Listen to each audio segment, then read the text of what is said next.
ওই যে সেই আপনার প্রাইমারি স্কুলে ভিজিট করতে গিয়েছিলেন ইন্সপেক্টর, তারপরে প্রাইমারি না হাই স্কুল ভিজিট করতে গেছে, যায়া জিজ্ঞেস করছে ছেলেরা কি পড়ছো, বল ইতিহাস। ঠিক আছে, ইতিহাস থেকেই প্রশ্ন করব, বলতো চীনের প্রাচীর কে ভেঙেছে? ছেলেরা জবাব দিচ্ছে তুমি বলো। কেউ বলছেন বেঞ্চের কোনা যে ছেলেটি, সে বলছে সর্বনাশ, কেউ যখন স্বীকার করে না এটা তো আমার মাথায় আসবে। সব শেষ ইন্সপেক্টর তাকে বলছে তুমি বলো তো কে ভেঙেছে চীনের প্রাচীর? কয় স্যার, গ্রামে আমার দুষ্টমির যথেষ্ট বদনাম আছে, কিন্তু চীনের প্রাচীর ভাঙার মতো দুষ্কর্ম আমি করি নাই। ইন্সপেক্টর খুব রেগে গেলেন, মাস্টারের দিকে তাকালেন, এই বুঝি আপনার ইতিহাস পড়ানো? মাস্টার ইন্সপেক্টরের বিরক্তি ভরা মুখ দেখে বলছেন স্যার রাগ করবেন না, এসব ছাত্র তো আমার, ওদের অবস্থা তো আমি জানি, আপনি আসছেন ঢাকা থেকে, আপনি জানবেন কি? আমি হলপ করে বলতে পারি আমার ক্লাসের কোন ছাত্র চীনের প্রাচীর ভাঙে নাই।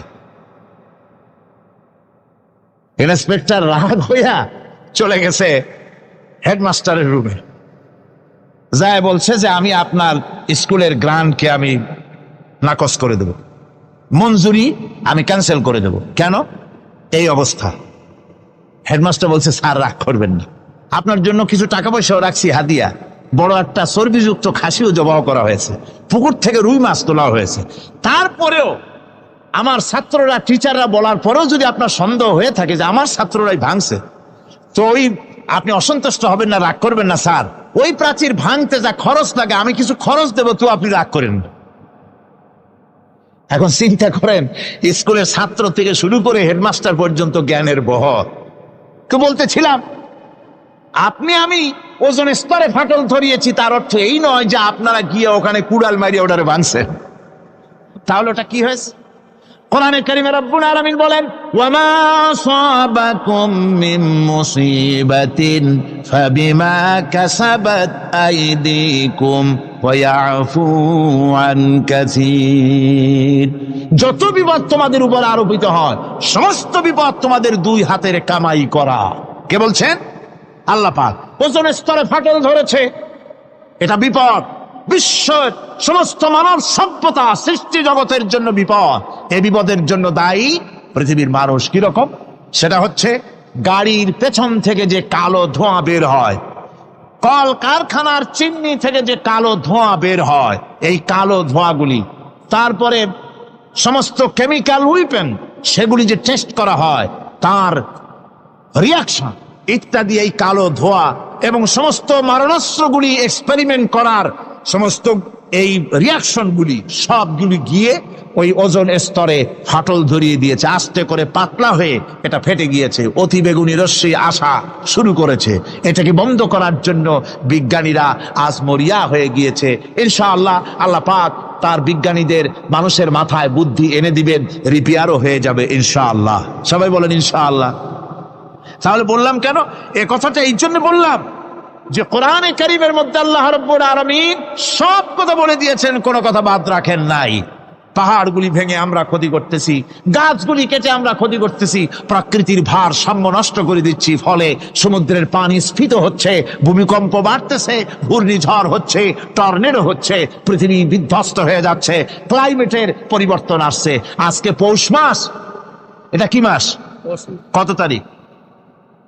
দেখেন বাংলা ভাষাকে কত মহব্বত করি। যদি বলি আজকে ডিসেম্বরের কত তারিখ, গড় গড় করে মুখস্থ হয়ে যাবে। বাংলারে খুব ভালোবাসি, মাসটার তারিখ বলতে পারলাম না, দুঃখিত। এই হলো আমাদের ভালোবাসা।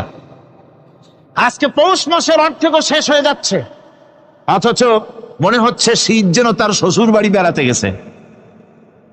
এই যে অবস্থা, এই অবস্থা শুধু বাংলাদেশে নয়, গোটা পৃথিবীতে ক্লাইমেটের একটা বিরাট পরিবর্তন আসতেছে, একটা বড় রকমের পরিবর্তন আসতেছে। এর কারণ হচ্ছে এই পৃথিবীর মানুষেরা নিজেরাই প্রকৃতির ভারসাম্যকে নষ্ট করে দিয়েছে। এই ভারসাম্য নষ্ট হওয়ার কারণে আবহাওয়ার পরিবর্তন হচ্ছে, সামুদ্রিক জলোচ্ছ্বাস বাড়তেছে, ভূমিকম্প, আগ্নেয়গিরি ইত্যাদি হচ্ছে এবং পৃথিবীর মানুষ বিধ্বস্ত হচ্ছে। বলতেছিলাম এ কোরআনে কারীমের মধ্যে আল্লাহ পাক সব কথা বলে রেখেছেন, যদি জানতাম বুঝতাম তাহলে এই অবস্থার সৃষ্টি হতো না।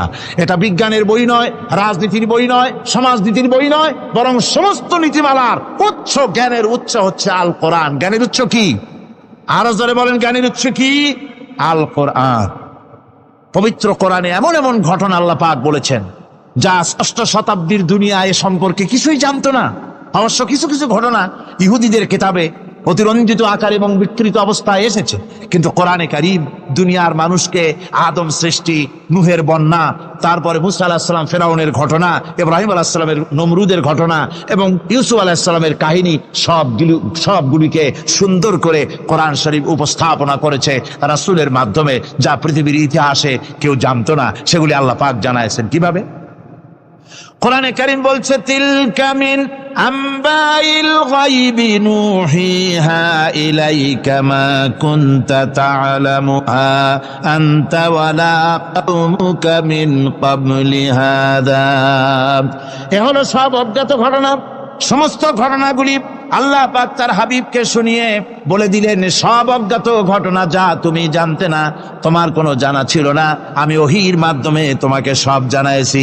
ইউসুফ আলাইহিস সালামকে যখন তার ভাইয়েরা কুয়ার মধ্যে ফেলে দিতেছিল তখন তুমি উপস্থিত ছিলে না, এই ঘটনা ওহীর মাধ্যমে আমি জানালাম। মুসা আলাইহিস সালামকে যখন ফেরাউন দরিয়ার ভিতরে ফেলে দিল, সেই সময় তুমি সিনাই পর্বতের পাশে দাঁড়িয়ে সব দৃশ্য লক্ষ্য করনি, অথচ আমি ওহীর মাধ্যমে সব তোমাকে খুলে খুলে বলে দিয়েছি। আল্লাহ পাক সমস্ত ঘটনাগুলিকে বলে বলে কোরআন শরীফের মধ্যে সব সাজিয়ে দিলেন, বলে দিলেন। তিনি বললেন, ওয়ামা কুনতা বিজানিবিল গারবি ইয কাযাইনা ইলা মুসাল আমরা ওয়ামা কুনতা মিনাশ শাহিদিন। ফিরআউন যে মুসার সঙ্গে যে ব্যবহারটা করলো, এ সময় সেখানে তুমি উপস্থিত ছিলে না, আমি ওহীর মাধ্যমে তোমাকে তা জানিয়েছি। কাযালিকা নাকুসসু আলাইকা মিন আনবাই মা ক্বাদ সাবাকা ওয়া ক্বাদ আতাইনাকা মিন লাদুন্না যিকরা। আল্লাহ পাক বলেন, এভাবে আমি আপনার কাছে অতীত ঘটনাবলী ওহীর মাধ্যমে নিখুঁতভাবে আপনার সামনে সব বলে দিয়েছি। আমার ভাইয়েরা, এই বিশ্বলোকে ঊর্ধ্ব লোক সম্পর্কে নিয়ে ভুল তথ্য বর্ণনা আল্লাহ পাক করে দিয়েছেন কোরআনের মাধ্যমে। 1665 খ্রিস্টাব্দে স্যার আইজাক নিউটন তিনি আবিষ্কার করলেন মাধ্যাকর্ষণ শক্তিকে। এই মাধ্যাকর্ষণ শক্তি, ল অফ গ্রাভিটেশন, এ সম্পর্কে মানুষের এর থেকে কিছু জানলো, কিন্তু আজ থেকে 1400 বছর আগে আল্লাহ রাব্বুল আলামিন তার উম্মি নবী, যিনি কোনো বিজ্ঞানাগারে লেখাপড়া করেন নাই, কোনো সায়েন্স রিসার্চ করেননি, যিনি কোনো কলেজ ইউনিভার্সিটিতে পড়াশোনা করেননি, তার মাধ্যমে জানিয়েছেন মাধ্যাকর্ষণ শক্তির কথা। কোরআন বলছে, ইন্নাল্লাহা ইউমসিকুস সামাওয়াতি ওয়াল আরদা আন তাজুলা। এই পৃথিবী এবং সমস্ত গ্রহ উপগ্রহকে আল্লাহ পাক বলছেন, আমি এমন এক শক্তি দিয়েছি যে শক্তির মাধ্যমে একটা আরেকটাকে আকর্ষণ করে রাখছে। এই পৃথিবীতে মাধ্যাকর্ষণ শক্তি শুধু পৃথিবীর নাই, সূর্যের আছে, মঙ্গলের আছে, নেপচুনের আছে, ইউরেনাসের আছে, বৃহস্পতির আছে। প্রত্যেকটি গ্রহের আলাদা আলাদা মাধ্যাকর্ষণ শক্তি আছে, আর এই শক্তির বলে একটা আরেকটাকে টেনে ধরছে যাতে করে বিচ্ছিন্ন হয়ে না যায়, যাতে করে ধ্বংসপ্রাপ্ত না হয়। এগুলি আল্লাহ পাক এই তথ্যগুলি কোরআনে কারীমের মধ্যে বলেছেন। ফলে মরিস বুকাইলির মতো লোক, যিনি ফরাসি দার্শনিক, তিনি বলেছেন দুনিয়ার সমস্ত বিজ্ঞানীদের থিওরি হচ্ছে এই যে বিজ্ঞানের কোনো থিওরি ফাইনাল নয়। আজ একটা হচ্ছে, কাল সেটাকে পরিবর্তন করে নতুন আর এক থিওরি আসতেছে। কিন্তু কোরআনে কারীমের মধ্যে আমি, কে বলতেছেন এ কথা? না না না, মরিস বুকাইলি বলছে, কোরআন শরীফের ভিতরে আমি যে বিজ্ঞানের তথ্য পেয়েছি, থিওরি পেয়েছি, তার কোনো পরিবর্তন আজও হয় নাই, ভবিষ্যতেও হওয়ার কোনো সম্ভাবনা নাই। মরিস বুকাইলি মনে করেছিলেন বেদ আর বাইবেলে যেমন ভুল আছে, কোরআন শরীফে ওই রকম ভুল আছে, নাউজুবিল্লাহ। সেই জন্য তিনি আরবি শিখলেন কোরআন বোঝার জন্য, ভুল ধরার জন্য। কোরআন শিখলেন কি জন্যে? ভুল ধরার জন্য। আর এমন শেখা শিখছেন, ওই আরবি শিক্ষা মানে আমাদের দেশের লোকদের মতো আনাকুম জানাকুম শেখে নাই, ভালো করেই শিখছে, ভালো করেই মুখস্থ করেছে, তার ভালো করে আরবি শিখেছেন, তারপরে কোরআন শরীফ পড়েছেন, তারপরে তিনি এ কোরআন পড়ে তেলাওয়াত করে বুঝে এরপরে তিনি বই লিখেছেন দি Bible, the Quran and science. এই বইয়ের মধ্যে তিনি পরিষ্কার লিখেছেন, কোরআন পড়লাম, এর ভিতরে একটা নকতা দেওয়ার, একটা কলমের ফোঁটা দেওয়ার জায়গা কারো নাই। কোরআন নিঃসন্দেহে মহান স্রষ্টা আল্লাহ রাব্বুল আলামিনের মানুষের বানানো কিতাব এটা হতে পারে না। সুতরাং কোরআন শরীফের মধ্যে আল্লাহ পাক সব কথা বলে দিয়েছেন।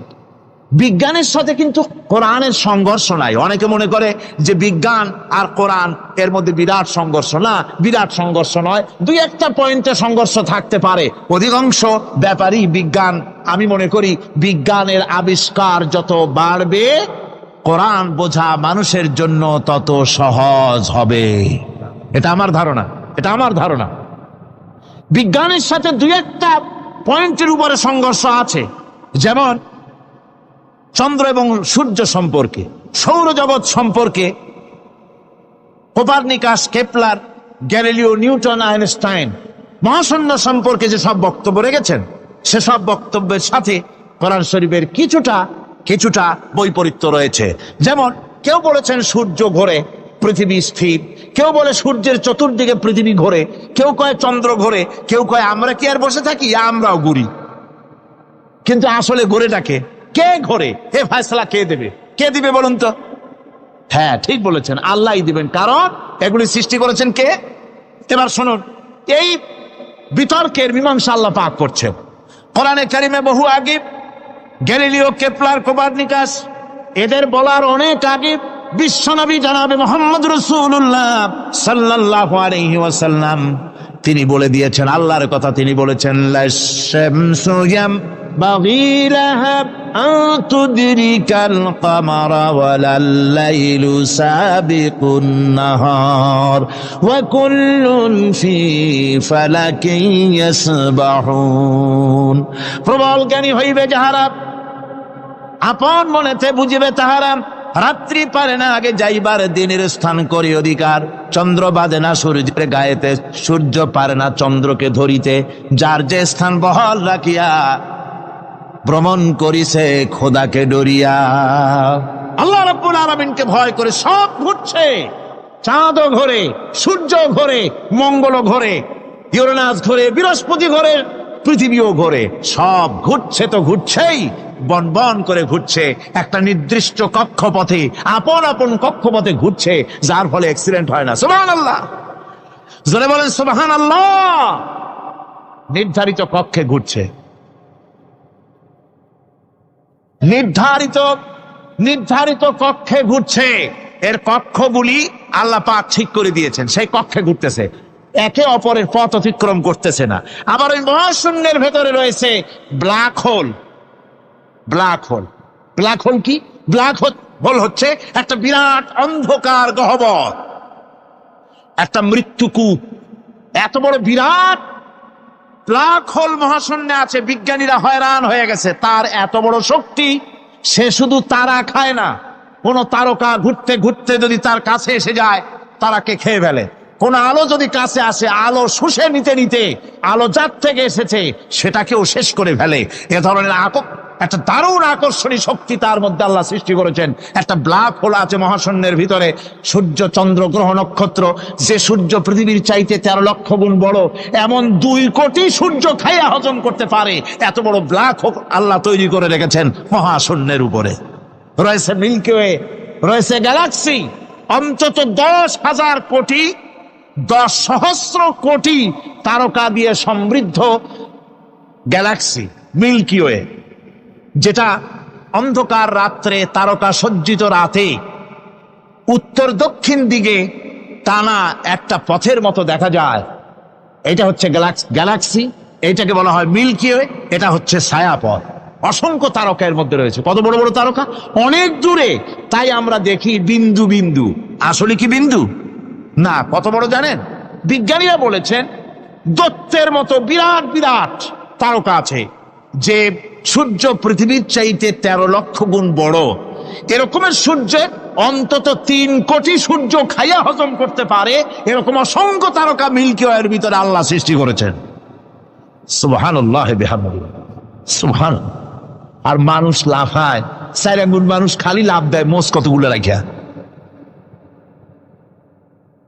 আনন্দে লাফা। কি শক্তি তোমার! মহাশূন্যের তুলনায় এই পৃথিবীর অবস্থান কি জানেন? এই জন্য যত বেশি পড়াশোনা করবেন মাথা নত হয়ে যাবে। কমিউনিস্ট হয় ছাগলেরা, বুদ্ধিমান কোনোদিন কমিউনিস্ট হয় না। কারা কমিউনিস্ট হয়? ছাগলগুলি, যাদের আকল নাই, তাদের জ্ঞান নাই, বুদ্ধি নাই, ওরাই কমিউনিস্ট হয়। কোন চিন্তাবিদ, কোন বিজ্ঞানী কমিউনিস্ট হয় না। মাথা নত হয়ে যায়, আল্লাহর এই সৃষ্টি দেখে পাগল হয়ে যায়। নিঃসন্দেহে আল্লাহ আছেন, নইলে পরে এগুলি হয় কি করে? আমি চিন্তা করে পাই না কমিউনিস্ট হয় কেমনে, কতখানি পাগল হইলে হয়। ছোট্ট একটা রুমাল দেখলে মনে করি কোন তাঁতি এটারে বানাইছে। একটা এই কি জানি কয় মাইক দেখলে মনে করি কেউ এটাকে বানাইছে। টেবিল দেখলে মনে করি কেউ বানাইছে। ফ্রিজ দেখলে মনে করি বানাইছে কেউ।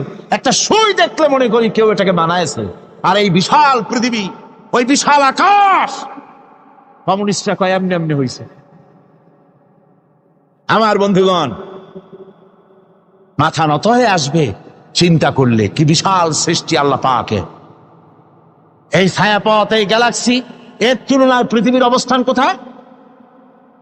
পৃথিবীর অবস্থানটা হচ্ছে আমার হাতে একটি কলম।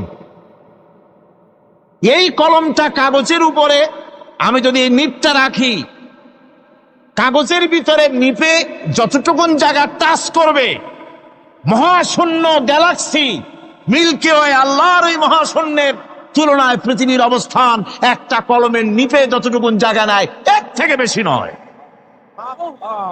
এই যদি হয় পৃথিবী, তাহলে সেই পৃথিবীর মানুষ আপনি কতটুকুন? সলিমুদ্দি বসিরুদ্দি খালি লাফা। আমার বন্ধুগণ, লাভ কি? লাভের চোটে বলে হ্যান করেঙ্গে ত্যান করেঙ্গে, লাঠিকে আন্দার মুগুর ভরেঙ্গে।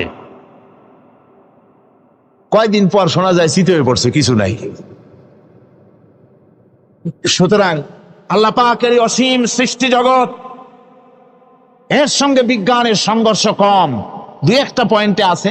বাকি সবগুলিতে বিজ্ঞানের আবিষ্কার যত বাড়তেছে, আল্লাহরে চেনা, সৃষ্টি জগৎকে জানা মানুষের জন্য তত সহজ হচ্ছে। আর রহমান আল্লামাল কোরআন, কোরআন শিখিয়েছেন আমাদেরকে। রহমান এমন নিয়ামত দিয়েছেন যার মধ্যে সব আছে।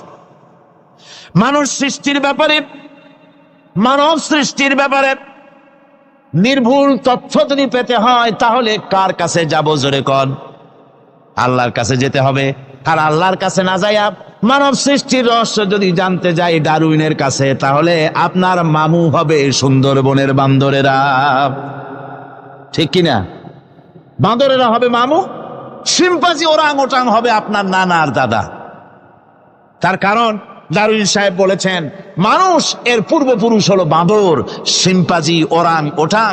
এটা হলো তার থিওরি অফ ইভলিউশন। বিবর্তনবাদের থিওরি পেশ করতে গিয়ে তিনি বলেছেন মানুষ হলো বান্দরের জাত। আরে বেটা, তুই বান্দরের জাত। নিজের লেজ কাটিয়া সকলের লেজ কাটা আরম্ভ করতে যাচ্ছে। কি পাগলের পাগল, মানুষ হয়েছে বান্দরের জাত। আশ্চর্য কথা। কেমনে কইলে? তো বললো যে শিম্পাঞ্জি দেখছে, তো সে শিম্পাঞ্জি দেখে তার মনে হয়েছে যে মানুষ ওইরকমই তো দেখা যায়, তো মানুষ বুঝি বান্দর থেকেই আসছে। আমি বলি পৃথিবীতে এমন পাগল আমি কোনোদিন দেখিও নাই, শুনিও নাই যে কোনো পাগল পাবদা মাছ দেখে বলেছে যে এটা হচ্ছে বোয়াল মাছের পূর্বপুরুষ। টাকি মাছ দেখে কোন ছাগলেও বলেছে আজ পর্যন্ত যেটা হলো শোল মাছের পূর্বপুরুষ। পুঁটি খাইতে খাইতে আস্তে আস্তে বিরাট শোলে পরিণত হয়ে গেছে, কোন পাগলেও বলেনি। আচ্ছা, মেনে নিলাম ডারউইন সাহেবের থিওরি, মেনে নিলাম এক সেকেন্ডের জন্য যে বান্দর থেকেই মানুষ হয়েছে। এখনো তো বানর প্রজাতি আছে না শেষ হয়ে গেছে? আছে কিনা? তাহলে সুন্দরবনে যান, যে দেখুন কোন বাঁদর কি এ পর্যন্ত দেখা গেছে যে কোমর পর্যন্ত মানুষের মতো হয়ে গেছে। আর একটু দুধ আর পনির আর একটু এই শুটকি মাছ, লোট্টা ফিশ খাওয়াইলে আর কদিনের মধ্যে এই বান্দরটা মানুষ হয়ে যাবে। হয়েছে এরকম? বাঁদরের 12 আনা মানুষ হয়ে গেছে, 14 আনা মানুষ হয়ে গেছে, আর অল্প একটু বাকি। এরকম দেখা গেছে কোথাও? দেখা যায়নি। এগুলি পাগলামি কথা, পাগলামি কথা। মানুষ বানর থেকে আসেনি, মানুষ ওরাং ওটাং থেকে আসেনি, মানুষ শিম্পাঞ্জি থেকে আসেনি। মানুষ এসছে কোত্থেকে? এটা জানতে হলে এ নির্মূল তথ্য জানার জন্য আসতে হবে কোরআনের কাছে। কার কাছে? আল্লাহ রাব্বুল আলামিন তার হাবিবের মুখ থেকে মানব সৃষ্টি রহস্য তিনি উদ্ঘাটন করে দিয়েছেন। তিনি বলেছেন, দুনিয়াবাসীকে শুনিয়েছেন, ফালয়ানজুরিল ইনসানু মিম্মা খুলিক خلق من ماء دافق يخرج من بين الصلب والترائب। আল্লাহ পাক বলেন, মানুষ কি তার সৃষ্টি রহস্য দেখে না? কেমনে তাকে আমি সৃষ্টি করেছি? মায়ের বক্ষ পিঞ্জর থেকে, বাপের পৃষ্ঠ থেকে সবেগে নির্গত এক ফোঁটা নাপাক পানি দিয়ে আমি আল্লাহ মানুষকে সৃষ্টি করেছি। বান্দর থেকে নয়, ওরাংউটান থেকে নয়, সিম্পাজি থেকে নয়, মানুষের অরিজিন মানুষ। আদম থেকে তোমরা জন্মগ্রহণ করেছো, আদম এসেছে মাটি থেকে, তোমরা এসেছো আদম থেকে। সুবহানাল্লাহ ওয়া বিহামদি। এটাই হলো মানব সৃষ্টির রহস্যের কথা আল্লাহ পাক বলে দিয়েছেন। অন্যত্র আল্লাহ বলেন, ইন্না খালাকনাকুম মিন তুরাবিন সুম্মা মিন নুতফাতিন সুম্মা মিন আলাকাতিন সুম্মা মিন মুদগাহ। নিষ্প্রাণ মাটি থেকে তোমার উৎপত্তি হয়েছে, আর এই নিষ্প্রাণ মাটি দিয়ে তোমাকে তৈরি করা হয়েছে। এগুলি মাতৃগর্ভের ভিতরে গিয়া নাপাক পানি ফোঁটা জমাট রক্ত হয়েছে, গোশত হয়েছে, তারপরে মানুষের আকৃতি দিয়েছি, আর এরপরে বাচ্চার আকারে মায়ের পেট থেকে আমি আল্লাহ মানুষ করে তোমাকে বের করেছি। সুতরাং মানব সৃষ্টি রহস্যের কথা বিজ্ঞানের সাথে যেটা সাংঘর্ষিক হবে কোরআনের সাথে, আমরা সেটা মানতে পারি না। আমাদেরকে মানতে হবে মূল জ্ঞানের কিতাবটা। মূল জ্ঞানের কিতাব কোনটা? জোরে কম তো কোনটা? কোরআন। এখানে সব কথা আল্লামাল কোরআন। কোরআন শিখিয়ে মানুষকে আল্লাহ পাক সবচাইতে বড় দয়া করেছেন, এর থেকে বড় দয়া আর হয় না। কোরআন শিখিয়েছেন আমাদের, যার মধ্যে সমস্ত তথ্যের কথা আল্লাহ পাক বলেছেন। The universe and doctor Einstein বইয়ের ভিতরে লেখা হয়েছে যে একদিন এমন হবে যখন ধীরে ধীরে সূর্য তার আলো হারিয়ে ফেলবে, চন্দ্র নিষ্প্রভ হয়ে যাবে, আর পৃথিবী আস্তে আস্তে তার গতি হারিয়ে ফেলবে। একথা আজকের বিজ্ঞানীরা অথবা আজ থেকে কয়েক বছর আগের বিজ্ঞানীরা একথা বলছে। কিন্তু রাসূল করিম সাল্লাল্লাহু আলাইহি ওয়াসাল্লামের মুখ থেকে আজ থেকে 1400 বছর আগে, যিনি বিজ্ঞানাগারে মোটেও পড়াশোনা করেন নাই, লিখতে জানেন না, পড়তে জানেন না, সই করতে জানেন না, বিজ্ঞান আসছে কথা বলছে, সেই কথা 1400 বছর, 1500 বছর আগে রাসূল করিমের মুখ থেকে আল্লাহ পাক বলছেন। কোরআনে কারীম বলছে, ইয়াসআলু আইয়ানা ইয়াউমুল কিয়ামা ফাইযা বারিকাল বাসারু ওয়া খাসাফাল কামারু ওয়া জুমিআশ শামসু ওয়াল কামার। হে রাসূল, রাসূলের কাছে জিজ্ঞাসা করে কিয়ামত কবে হবে? আল্লাহ পাক বলেন, বলে দিন যেদিন চন্দ্র তার আলো হারিয়ে ফেলবে, যেদিন সূর্য তার আলো হারিয়ে ফেলবে, আর চন্দ্র আর সূর্য সব একাকার হয়ে যাবে। ওরা বলছে চাঁদে আলো থাকবে না, সূর্য আগের থেকে তার উত্তাপ এবং আলো স্তমিত হতেছে, এবং হতে হতে এমন এক পর্যায়ে আসবে যখন সূর্য আলো হারিয়ে ফেলবে। বিজ্ঞানীরা গত 4-5 বছর আগে এ বক্তব্য রেখেছেন, কিন্তু 1400 বছর আগে বিজ্ঞানের লালনাগারে লেখাপড়া না করে হুজুরের মুখ থেকে আল্লাহ কথা বলে দিয়েছেন। তাহলে বিজ্ঞানের আসল কিতাব কোনটা? জোরে বলেন কোনটা?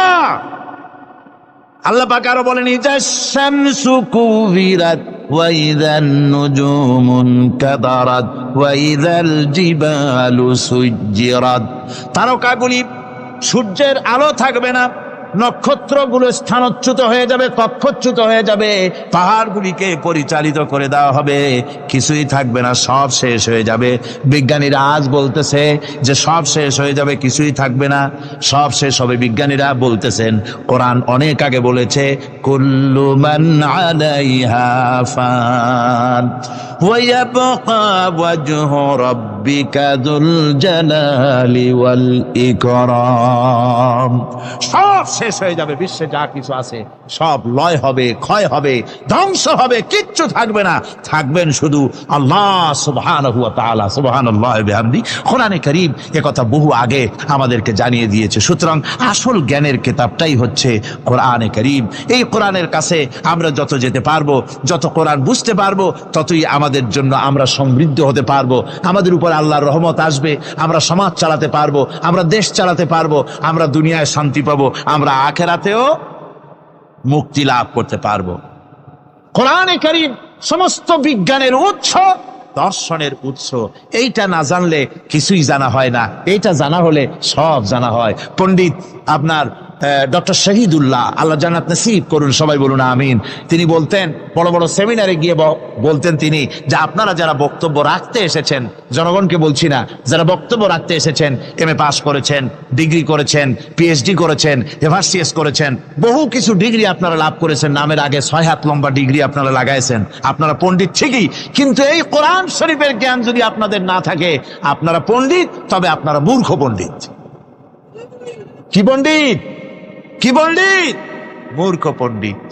ওরা বলে যে মৌলবীরা জানে কি, মৌলবীরা জানে কি? আরে ভাই, মৌলবীদের কাছে তো আসল জ্ঞান আছে, সুবহানাল্লাহ বিহামদি, এখানে সবটা আছে। আপনারা এখানে আসেন, এটা বিশ্বাস করলে আপনি সবটা পেয়ে যাবেন। কোরআন বিশ্বাস করতে পারলে, কোরআন জানতে পারলে আপনি সব জানবেন। কোরআনে কারীমের মধ্যে আল্লাহ পাক কত কথা বলেছেন, এর মধ্যে আছে আল্লাহ পাক বলেছেন, আফালা ইয়ানজুরুনা ইলাল ইবিলি কাইফা খুলিকাত। এই যে আমি উটগুলোরে বানাইছি, কেমনে বানাইলাম তোমরা কি দেখছো? উট কেমনে বানিয়েছি? মুফাসসিরিনে কেরাম এর উপরে অনেক আলোচনা করেছেন। তারা বলেছেন যে উট মরুভূমির জাহাজ, তারপরে উটের পিঠে একটা চুট আছে, কোন কোন উটের পিঠে 2টা চুট আছে, মাঝখানে বসে একটারে হেলান দিয়ে আর একটা ধরে বসা যায়। আমি দেখছি 2টা চুটওয়ালা উট, আফ্রিকান উট আমি দেখেছি, যে চুট সুবহানাল্লাহ, দেখলে অবাক হয়ে যেতে হয় যে আল্লাহর কি কুদরত। উটের পৃষ্ঠে 2টা চুট, মাঝখানে আপনি বসবেন, পিছনেরটা একটা সোফা সেটের মতো, পিছনে হেলান দিলে, আর সামনে যখন সে মরাল সম চড়াই উত্তরাই পথ দিয়ে নামা ওঠা করবে, তখন আপনি যেন পড়ে না যান সেজন্য সামনেরটা বুকের সাথে জড়ায় ধরবেন। এরপরে কি সৃষ্টি আল্লাহর, সুবহানাল্লাহ বিহামদিহি। জিরাফগুলি দেখুন, জিরাফগুলি তার মাথা কত বড় উঁচা। লন্ডন জুতে জিরাফ দেখলাম, সে জিরাফের দেহ থেকে তার মাথাটা 22 ফিট উঁচা। মানে সে যদি নিচে দাঁড়ায়, 3 তলা বিল্ডিং এর ছাদের উপরে নাস্তা দিলে তো নিচে দাঁড়ায় খাইতে পারে, এই অবস্থা। সেই জিরাফে পানি খাবে কেমনে? মাথা হলো অত উঁচায়, পিছনের ঠ্যাং 2টা খাটো, সামনের ঠ্যাং 2টো উঁচা, এখন পানি খাবে কেমনে? ওই মাথা নামাইতে গেলে ঠ্যাং তো অনেক উঁচা। আল্লাহ পাক এমন সুন্দর ব্যবস্থা করলেন, সামনের 2টা ঠ্যাং এভাবে সরায় দেওয়ার মতো। ও যখনই পানি খায় দেখলাম 2টা ঠ্যাং অনেক ছাড়ায় দেয়, 2 দিকে ঠ্যাং চলে যায়, তখন মাথাটা সহজে নিচে নামায় আসে, পানি খাইতে পারে। এই সুযোগগুলি আল্লাহ সুবহানাহু ওয়া তাআলা তিনি করে দিয়েছেন। ওমা কুন্না আনিল খালকি গাফিলিন, আমি আমার সৃষ্টি জগৎ সম্পর্কে অমনোযোগী নহি। সুবহানাল্লাহ বিহামদিহি। ভল্লুকগুলি কি বিরাট বিরাট একটা ভল্লুক, শ্বেত ভল্লুক দেখেছি, কৃষ্ণ ভল্লুক দেখেছি, মনে হয় যেন পায়ের তলায় হাফসুল করা, ঠিক জুতা পায়ের তলাটা তেমন দেখা যায়, ওই রকমের তলাটা, গায়ে একেবারে পশম। ওই বরফের দেশে থাকতো, সে শীত কষ্ট না পায়, সেই জন্য আল্লাহ একটা কম্বল ওর গায়ে জড়াই দিয়েছে, অটোমেটিক কম্বল। সুবহানাল্লাহ বিহামদিহি। তো উট, আল্লাহ বলছেন উট কেমনে বানাইছি দেখছো? আফালা ইয়ানজুরুনা ইলাল ইবিলি কাইফা খুলিকাত, উট বানালাম কেমনে দেখেছিস? মানুষ অবাক হলো, আল্লাহ এত কথা ছুঁয়া উটের কথা বলছেন, কারণ নানান রকম মানুষ বলল। শেষ পর্যন্ত প্রাণীতত্ত্ববিদরা তারা আবিষ্কার করলেন মূল কারণটি। অনেক কারণ আছে আল্লাহ পাকে কথা বলার। উট তো মরুভূমির জাহাজ, তারপরে উট মানুষের অনেক উপকারে আসে, এ কথা বলা হয়েছে। প্রাণীতত্ত্ববিদরা খুঁজে খুঁজে তারা দেখতে পেয়েছে যে উটকে জবাহ করে দেখা গেছে, উট সমস্ত প্রাণী বাতাস থেকে অক্সিজেন যতটা গ্রহণ করে ততটা ছেড়ে যায়, যতটা গ্রহণ করে ততটা ছেড়ে যায়। একমাত্র প্রাণী উট যে যতটা অক্সিজেন গ্রহণ করে বাতাস থেকে সবটা ছাড়ে না, 2/3 ছেড়ে দেয়, 1/3 তার লাংসের পাশে রাখার জন্য আল্লাহ পাক একটা চেম্বার তৈরি করেছেন। ওই চেম্বারের ভিতরে 1/3 অক্সিজেন থেকে যায়, কারণ পানিও রেখে, তার পানি রাখার জন্য রিজার্ভ ট্যাঙ্কি আছে, ভেতরে একটা রিজার্ভ ট্যাঙ্কি আছে, অক্সিজেন রাখার একটা চেম্বার আছে। এগুলি কেন? এই জন্য যে মরুভূমির ভিতরে সাইমুম শিল্প গোষ্ঠী না, কিন্তু ঝোড়ো হাওয়া, মরুভূমির ভিতরে ঝোড়ো হাওয়া, এই ঝোড়ো হাওয়া যখন আরম্ভ হয়ে যায়, তখন মানুষ বাঁচতে পারে না, মানুষ টের পাইয়া সব বাড়িতে চলে যায়। মরুভূমিতে চড়ে বেড়ায় উট, সে যাবে কোথায়? ওর তো যাওয়ার জায়গা নাই।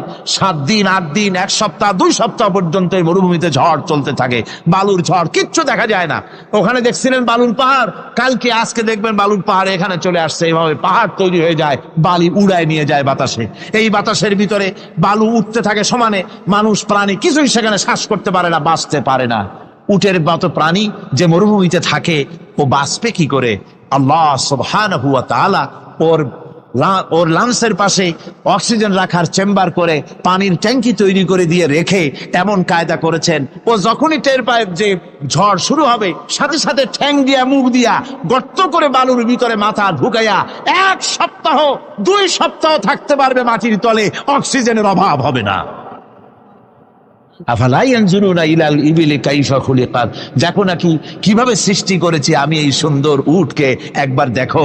আর শুকরিয়া তোমার মাথা নত হবে।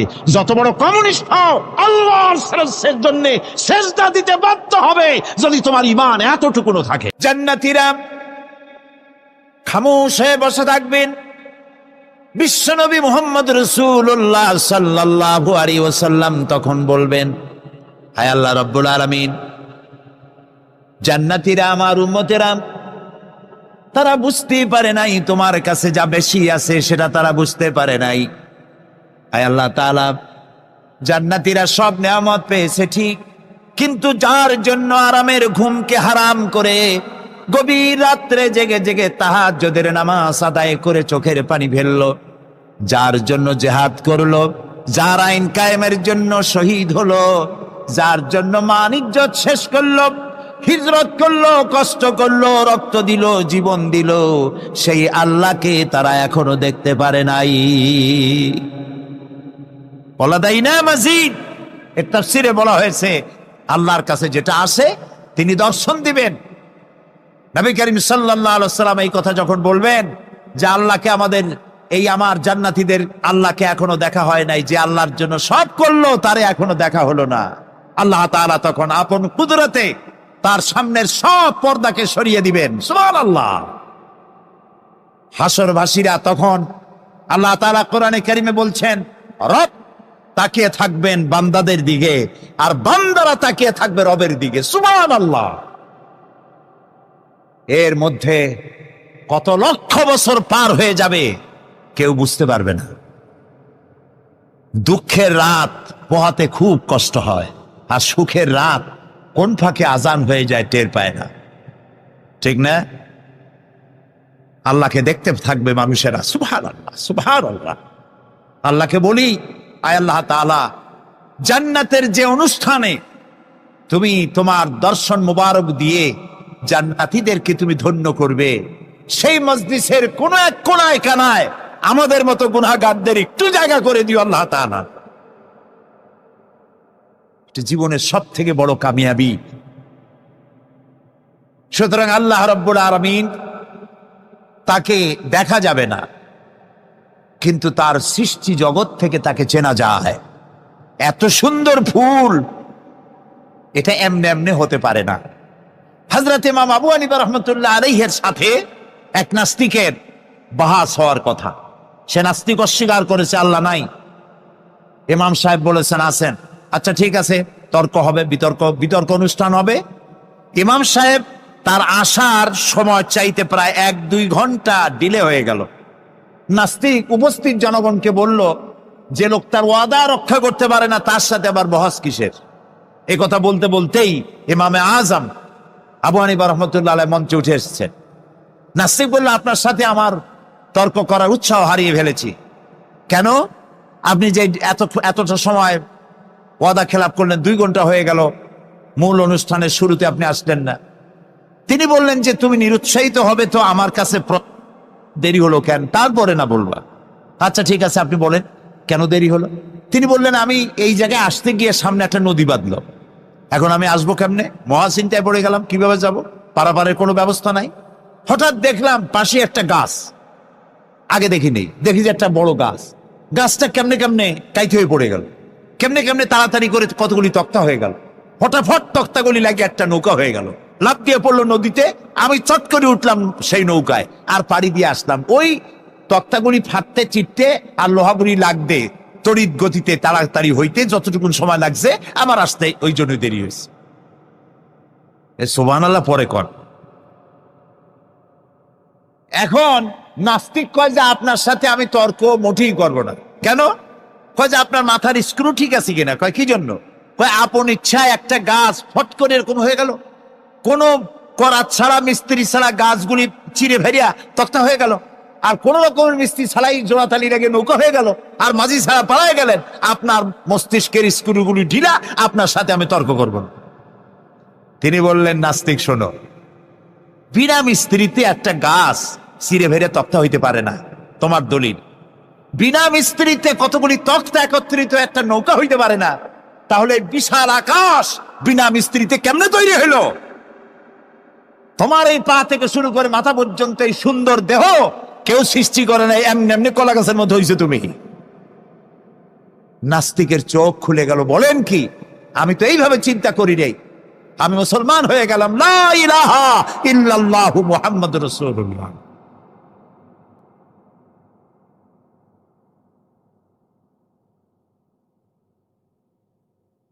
আল্লাহ পাকের অস্তিত্বকে বোঝার জন্য তার সৃষ্টি জগৎ যথেষ্ট। সুবহানাল্লাহ বলেন। শুধুমাত্র কপাল পোড়া ওরাই আল্লাহরে চেনে না। লক্ষ্য করুন, আপনার আমার পা থেকে শুরু করে মাথা পর্যন্ত কি সুন্দর বিন্যস্ত করেছেন আল্লাহ তাআলা। সুবহানাল্লাহ। আল্লাহ তাআলা বলেছেন, দেখো, আফালা ইয়ানজুরুনা ইলাল ইবিলি কাইফা খুলিকাত। তোমরা কি দেখো না যে আমি উটকে বানাইছি কেমনে? আল্লাহর আদাত মোবারক, আল্লাহর সিস্টেম, আল্লাহর কুদরত হচ্ছে এই লাঠি দিয়া পিটাইয়া মানুষকে হেদায়েত করার কোন অভিলাষ, কোন ইচ্ছে আল্লাহর নাই। সুবহানাল্লাহ বলেন। আল্লাহ রাসূলকে বলেছেন, ইন্নামা আনতা মুযাক্কিরুন লাস্তা আলাইহিম বিমুসাইতির। হে নবী, আমি আপনাকে উপদেশক করে পাঠিয়েছি পৃথিবীতে, লাঠি মারার জন্য দারোগা করে বাড়াই নাই। সুবহানাল্লাহ। আপনি আল্লাহরে মানবেন না, আল্লাহ একটা ফেরেশতা পাঠাই দেবে পিটাই ওর গর্দানের চামড়া উঠাইবেন না। আল্লাহ বলেন যে দেখো, যুক্তি প্রমাণের মাধ্যমে তুমি আল্লাহকে চিনতে শেখো। নিজের দিকে তাকাও। আচ্ছা, তোমরা উট দেখো নাই? কে বলতেছেন? আল্লাহ বলছেন উট দেখো নাই? আফালা ইয়ানজুরুনা ইলাল ইবিলি কাইফা খুলিকাত ওয়া ইলাস সামায়ে কাইফা রুফিআত। ওই বিশাল আকাশ। আচ্ছা দেখেন তো, এই যে প্যান্ডেলটা, আমাদের দৃষ্টিতে প্যান্ডেলটা বড়, কিন্তু আকাশের দৃষ্টিতে এটা কি? কিছুই না। এই প্যান্ডেলটুকুন তৈরি করতে কয়শো বাঁশ লাগছে, দেখছেন তাকাইয়া? আচ্ছা, এবার আকাশটার দিকে তাকান, কয়টা খুঁটি আছে? আল্লাহ তাআলা বলছেন, আনতুম আশাদ্দু খালকান আমিস সামাউ বানাহা। তোমারে বানানো কঠিন না ওই বিশাল আকাশটা বানানো কঠিন? তো অত বড় আকাশটাই তো আমি বানাইছি। কে বলতেছেন? আল্লাহ তাআলা। আল্লাহ বলছেন, আফালা ইয়ানজুরুনা ইলাল ইবিলি কাইফা খুলিকাত। উট বানাইছি কেমনে দেখো নাই? এইটা নিয়ে মুফাসসিরিনে কেরাম অনেক তাফসীর করেছেন। কেউ বলেছেন আল্লাহ তাআলা এই জন্য এটা বলেছেন যে উটের দুইটা হাঁটু। সমস্ত প্রাণীর হাঁটু কয়টা? কয় দুইটা। আপনার কি দুইটা হাঁটু? একটু বুঝে শুনে জবাব দেন। আমাদের হাঁটু কয়টা? গরুর কয়টা? হাতির কয়টা? সব প্রাণীর হাঁটু একটা, উটের হাঁটু দুইটা। তারপর উট মরুভূমিতে থাকে, মরুভূমির জাহাজ, অনেক কথা অনেকে বলেছে। কিন্তু একজন চিকিৎসা বিজ্ঞানী কোরআনে কারীমের এই আয়াত পড়ে তিনি চিন্তা করলেন, আল্লাহ উটের কথা কইলেন কেন? যে কেমনে বানাইছি দেখো নাই, নিশ্চয় ওর মধ্যে কিছু আছে। সে উটকে চেরাফারা করলো, উটকে অপারেশন করে, সার্জিক্যাল অপারেশন করে তারপরে তিনি আবিষ্কার করলেন। শুনুন কি আবিষ্কার করলেন তিনি আবিষ্কার করলেন, পৃথিবীর সমস্ত মানুষেরা, সমস্ত প্রাণী জগৎ পানি পান করে আর সবটা পেশাব করে বের করে দেয়।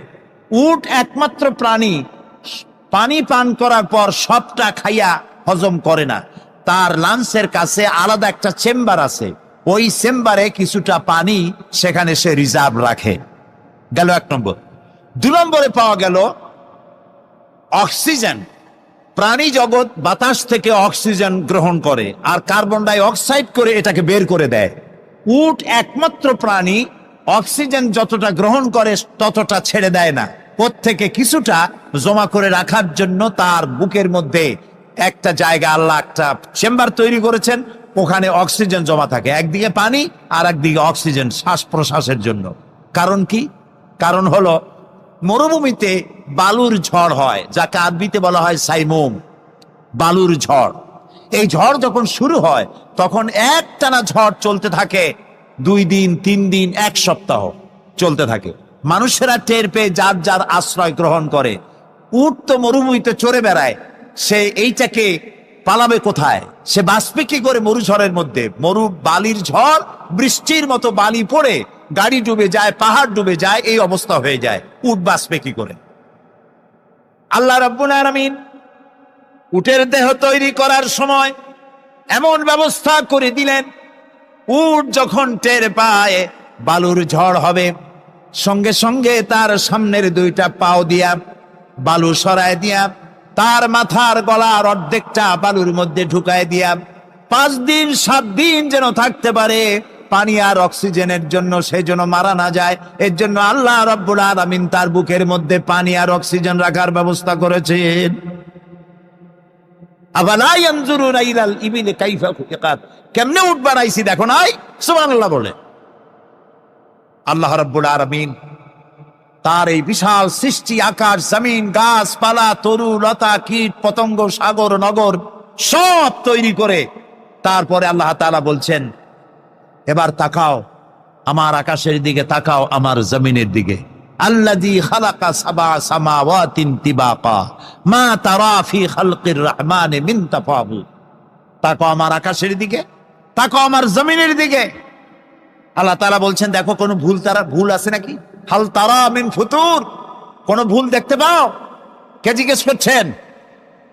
তাকাও আকাশের দিকে, দেখো জমিনের দিকে, দেখো হাল তারা মিন ফুতুর, কোনো ভুল দেখতে পাও? আল্লাহ তাআলা বলেন, বারবার তাকাও, বারবার তাকাও। এভাবে বারবার দেখতে দেখতে তোমার চক্ষু কাতর হয়ে তোমার নিজের দিকে ফিরে আসবে। আমার সৃষ্টি নৈপুণ্যতার ভেতরে কোনো ভুল খুঁজে পাবে না। পা থেকে শুরু করে মাথা পর্যন্ত আমরা একটু খেয়াল করি তো, আমাদের পায়ের তালুর চামড়া যেরকম, পায়ের পিঠের চামড়া কি ওরকম? আমাদের পায়ের পিঠের চামড়া যেরকম, ওইটা যদি হতো পায়ের তলায়, তাহলে প্রতি 3 দিন অন্তর 2 দিন অন্তর পায়ে হাফসুল করা লাগতো জুতার মতো, ঠিক না? হাতের উপরে চামড়াটা যেরকম, হাতের তালুতে চামড়া কি ওরকম? হাতের তালুর চামড়া কি তাও কইতে পারেন, পুরু, আর উপরেরটা পাতলা। এই উপরের চামড়াটা যদি এইখানে হইতো তাহলে গরম কদু আর ডাল খাইতেই পারতেন না, চামড়ার কাম শেষ। এগুলো চিন্তা করলেই তো শকর করতে ইচ্ছা হবে যে এই যে একই শরীর আমার 2 রকমের চামড়া কেন দিলেন? আর কোনো চেষ্টা নাই, এমনি এমনি হইছে। কত বড় রাম ছাগল হলে নাস্তিক হতে পারে, জানোয়ারের চাইতে নিকৃষ্ট নাস্তিকেরা, পশুর চাইতে কুত্তার চাইতে নিকৃষ্ট যারা নাস্তিক। কুত্তায়ও আল্লাহরে চেনে, সুবহানাল্লাহ বলো, আল্লাহরে চেনেছে। গরু ছাগল আল্লাহ যা বানিয়েছে সব আল্লাহর হুকুম মতো তার নিজস্ব পরিমণ্ডলে থাকে। মানুষ নামের কলঙ্ক ওই সব মানুষ যারা বিশ্ববিদ্যালয়ে চাকরি করে আমাদের সন্তানদেরকে নাস্তিক বানায়। এর একটা শয়তান কয়েক মাস আগে দূরে কোথাও গিয়ে আল্লাহ জাহান্নামে নিয়ে গিয়েছে। ওর কবরে জাহান্নামের আগুন জ্বলুক কিয়ামত পর্যন্ত। সে একাই শয়তান নয়, বিশ্ববিদ্যালয়ের অসংখ্য ছেলেদের মেয়েদেরকে ধ্বংস করেছে, ইবাদত নষ্ট করেছে। প্রিয় ভাই সব, আল্লাহ রাব্বুল আলামিন তার অস্তিত্বের প্রমাণ রেখেছেন আর বলেছেন, দেখো কোনো ভুল পাও নাকি? আল্লাহর এক দরবেশ বান্দা এক বট গাছের নিচে বিশ্রাম করতেছিলেন আর সূরা মুলক পড়তেছিলেন। এই আয়াতের কাছে এসেছেন, হাল তারা মিন ফুতুর, দেখতে পাও কোনো ভুল? শুয়ে শুয়ে বলতেছে, আল্লাহ তোমার সৃষ্টি জগতে তো ভুল ধরার কোনো উপায় নাই, কেউ ধরতে পারবে না, তবে আমার চোখে একটা জিনিস বেমানান মনে হয়। ভুল ধরতে কারো ক্ষমতা নেই, একটা জিনিস আমার কাছে বেমানান লাগে। একা একা বলতেছে, সেটা হলো এই, তুমি তাল গাছ বানাইছো যেমন তালও সেই রকম বড়, বেল গাছ যেমন বেলও বড়, নারকেল গাছ যেমন নারকেলটাও বড়, কিন্তু এত বড় বিরাট বট গাছ ফল একেবারে ইতুটুকু ইতুটুকু, এইটা একটু বেমানান লাগতেছে। এই চিন্তা করতেছে দরবেশ সাহেব, হঠাৎ করে একটু বাতাস এসে গাছের ডাল আন্দোলিত হয়েছে, একটা আধা পাকা বটের ফল অনেক উঁচু থেকে ছিঁড়ে এসে দরবেশের নাকের উপরে পড়ছে, নাকটা জ্বলে উঠছে। দরবেশ সাহেব বলছে, আস্তাগফিরুল্লাহ, আল্লাহ, এটা তো ফল না, এটা আমার চিন্তার জবাব। আমি চিন্তা করতেছি গাছ আনমান ফল হয় নাই, তাল গাছ যেমন ফল যেমন, বট গাছ যেমন ফল যদি ওই আকারে হইতো, ফলটা যে পজিশন নিয়ে আমার নাকে পড়ছে, এতে তো আমার নাকও যাইতো মাথাও যাইতো। সুতরাং আল্লাহ রাব্বুল আলামিন তার সৃষ্টি জগৎকে আপন কুদরত দিয়ে সুন্দর করে সৃষ্টি করেছেন। ভাগ্যবান তারা যে আল্লাহকে স্বীকার করে 5 ওয়াক্ত নামাজে আল্লাহকে সেজদা দেয়, সুবহানাল্লাহ। আর শিক্ষক নামের, শিক্ষিত নামের কলঙ্ক ওই সব মুসলমান যারা মুসলমানের ঘরে জন্মগ্রহণ করে নিজেকে নাস্তিক বলে পরিচয় দেয়, নিজেকে যারা বামপন্থী বলে পরিচয় দেয়। মুসলমান তা আবার বামপন্থী, আস্তাগফিরুল্লাহ। কোরআনে কারিমে আল্লাহ তাআলা বলেছেন আসহাবুল ইয়ামিন আসহাবুশ শিমাল, ডানপন্থী আর বামপন্থী। রাসূলুল্লাহ বলেছেন বাম হাতে খায় শয়তান, তোমরা বাম হাতে খাবা না। বাম দিকের কামটাই শয়তানের, বাম দিকের কাম কার? জোরে বলেন। এই জন্য রাস্তা দিয়ে হাঁটবেন, ডান দিক দিয়ে হাঁটেন, কিছু খাইবেন ডান দিক দিয়ে খান, কিছু শুরু করবেন ডান দিক দিয়ে করেন। মুসলমানের কাজ সব ডান, ডানপন্থীদের নেতা পয়গম্বরেরা সব ডানপন্থীদের নেতৃত্ব দিয়ে আল্লাহ রাব্বুল আলামিন কিয়ামতের দিন ডানপন্থীদের নিয়ে আল্লাহর নবীরা জান্নাতে চলে যাবে। আর বামপন্থীদের নেতা শয়তান, বামপন্থীদেরকে শয়তানের নেতৃত্ব দিয়ে সবগুলিকে জাহান্নামে নিয়ে যাবে। এই জন্য দেখবেন বামপন্থীদের যত নেতা আছে, একটা নেতাও মসজিদে যায় না, নামাজ পড়ে না। প্রিয় ভাই, সব কপাল পোড়া না হলে কোন মুসলমানের সন্তান বামপন্থী আন্দোলন করতে পারে না। হতভাগ্য, নিকৃষ্ট, জঘন্য। আল্লাহ এদেরকে হেদায়েত করুন, বলেন আমিন। জোরে বলেন আমিন। ওরা নামাজে নাই, রোজায় নাই, আল্লাহ নাই, রসুলে নাই, পরকালে নাই, মক্কায় নাই, মদিনায় নাই, ঠিক কিনা? আল্লাহ হেদায়েত নসিব করুন, বলেন আমিন। তাহলে 3টি পুঁজির কথা বলেছিলাম, তার মধ্যে প্রথম পুঁজি হলো আল্লাহর কি বিশ্বাস করতে দেখি? অস্তিত্বকে বিশ্বাস করা। এই অস্তিত্বের উপরে আমি আর আলোচনা করতে চাই না। আমরা বিশ্বাস করি আল্লাহ আছেন, ঠিক না? আচ্ছা, এবার প্রশ্ন করি, আল্লাহ আছেন, কোথায় আছেন? আচ্ছা, বুঝতে পারছি আপনাদের মধ্যে ইখতিলাফ হয়ে গেছে। কেউ বলছেন সব জায়গায়, কেউ বলছেন আরশে, কেউ বলছেন আকাশে। আর যারা বেশি বুদ্ধিমান তারা কোনো জবাব দেন নাই, চিন্তা করছেন কোনটা কইয়ে কোন জ্বালায় পড়ি। আল্লাহ রাব্বুল আলামিন কোথায় আছেন সেই প্রশ্ন আল্লাহ কি করা দরকার? আল্লাহ আপনি কোথায় আছেন, এই প্রশ্ন আমরা করার আগে আল্লাহ রাব্বুল আলামিন কোরআনে কারীমের মধ্যে জবাব দিয়ে দিয়েছেন, আর রাহমানু আলাল আরশিস তাওয়া। সুবহানাল্লাহ বলে। আল্লাহ সব জায়গায় আছেন এ কথা ঠিক নয়। কেন ঠিক নয় সেটাও বুঝায় দেয়। সব জায়গা বলতে তার মধ্যে তো টয়লেটও আছে। সব জায়গা বলতে আরো বহুত খারাপ জায়গা আছে, আমি সে জায়গাগুলির নাম নিলাম না। তাহলে আল্লাহ কি সেসব জায়গা আছেন? বলেন নাউজুবিল্লাহ। আল্লাহ নিজেই বলছেন আল্লাহ আছেন আরশিস তাওয়া। আল্লাহ আছেন কোথায়? আরশে।